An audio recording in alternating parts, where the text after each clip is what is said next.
இந்த மாதிரி ஒரு காத்தாடி இருக்குமா.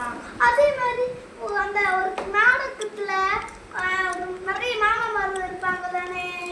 அந்த நாடகத்துல தான் அந்த ஆண்டி இருக்காங்க, காத்தாடி. அந்த ஆண்டி அந்த அவங்களுக்கு வேற காத்தாடி. எந்த நாடகத்துல வர ஆண்டிய பேரு காத்தாடி?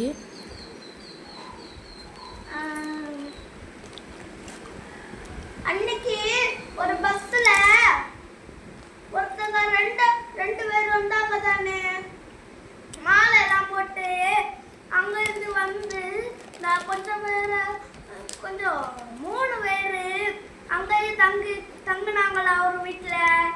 அங்க அவங்க எல்லாம் அந்த வீட்டுல சாணாங்கி எல்லாம் வச்சு சாப்பிட்டாங்களா. அதுக்கப்புறம் அவங்க வந்து இப்படி கேட்டாங்க, பாஸ் வரும்போது எல்லாத்தையும் எடுங்க, பாஸ் வரும்போது அப்போதான் நல்லா இருக்குன்னு கேட்டாங்க.